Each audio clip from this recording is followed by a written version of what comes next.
Hello everyone, welcome to another edition of Dani Dishes. It has been way too long since I have blogged or done a video blog, and I know it's what happens when I get overwhelmed, when I get upset, and when I start getting too emotional. I like completely shut down. And that's the opposite of what the blog is about, and it's the opposite of what I want to do. And so I kind of like climbed out of my little hibernation. And the good thing is, like, I still have Facebook and Twitter that I've been able to update. Make sure you're following both of those. But I know that I need to start sharing more, because when I keep it upside in the head is when things just don't go well. And if you look at my Weight Watchers tracker, you can see why, absolutely. So first off, it's coffee time. So I want to make sure everyone has their coffee. Take a sip. And we may continue. So since we last met, it has been Disney, yay! And it was our last Disney trip of the year, which is really not the smartest thing to do, to plan vacations like 5 weeks apart. Because yes, I have other things to look forward to, but those races are all done. So I'm sad until 2016. But we were able to complete our first glass slipper challenge. Look how pretty that medal is, nice and shiny. So that was a blast, and I actually earned my first coast to coast. So this medal is just absolutely amazing. It actually got the most compliments I've had of any of my medals walking around Disney. Absolutely, this got the most comments from people. So it was an honor to be able to do it. I feel so proud of myself and of my wife for being able to complete both. So for those that don't know, you have to run at least a half marathon in Disneyland and at least a half marathon distance in Disney World in the same calendar year in order to get the coast to coast. So we did the inaugural Star Wars in January. I did all 3 races. My wife did the 10K and the half, the Rebel Challenge, and then I did all 3 races in Florida, and then she did the 10K and the half, which is the Glass Silver Challenge, and bing bang boom, we both have coast to coast medals. Yay! Awesome.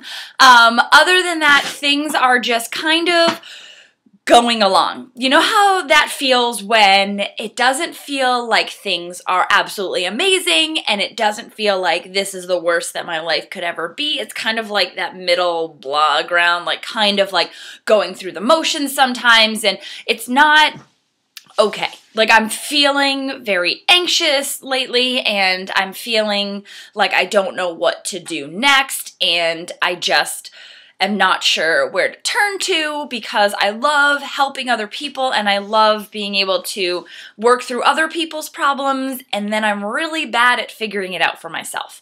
And I think it's what happens is, you know, I get so busy and focus on other people's problems that I'm like, oh yeah, like I know that I need to think about what's going on with me, but then I don't.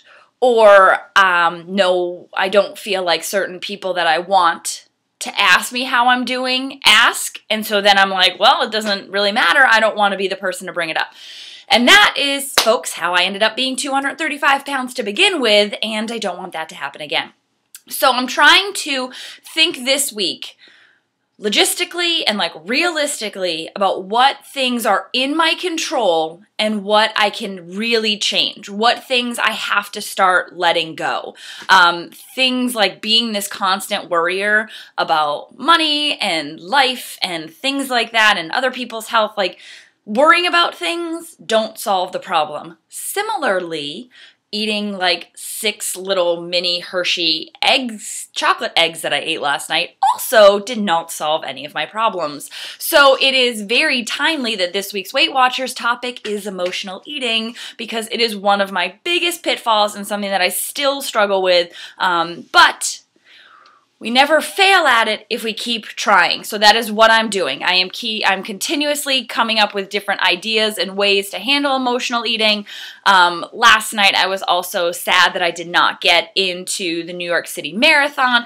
And the problem is that I feel like I'm getting upset over like trivial things, like not getting into a marathon. There are bigger problems in the world and bigger things that I too can spend my time worrying on.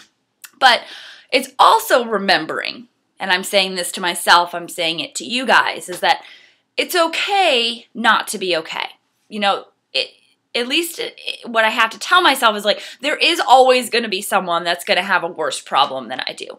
But that does not trivialize what's going on in my life. I have to be okay with knowing that I'm not always going to be happy. At least that's not how I have functioned, and that it's okay to have those emotions, and that it's okay to get upset over things, even though I may feel it's trivial. Because if I hold on to those emotions and keep them buried inside, I'm going to go back to cutting. I'm going to go back to being 230 pounds. I'm going to stop working out. Like, I know what's going to happen. So it's just coming to terms and saying that it's okay. Things are hitting a rough patch, and I know that most of New England is also just sad and angry over the amount of snow that we've had. And I know that also it's not a lot of, I mean, it's 100+ inches of snow. And I know other places have worse winters, but it was coming in 4 weeks, and we are out of places to put it.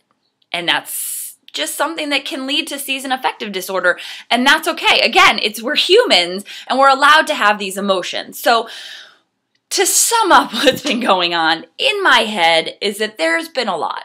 It's crazy town inside sometimes, and I share this because I want you to know that you're not alone. If you're also feeling like there's just like this negative committee meeting in your head and they're not going away, there's also one in my head, and I've been trying to evict them for like 20 years and they're not going anywhere. So I'm working day by day to cut them down and to shut them up, but it is a constant battle. So know that no matter what, you are not alone. There are going to be highs and lows in life, weight loss journeys, fitness journeys, whatever. But as long as we keep pushing forward and keep trying, we will prevail. We're going to say that again. We will prevail. So I hope to see you all next week with a little bigger smile on my face, and maybe I will have some sort of answers. But today was about letting some of it go, feeling that weight being lifted off my shoulders, and being able to know that it's okay not to be okay. I'll see you all next week. Have a good one.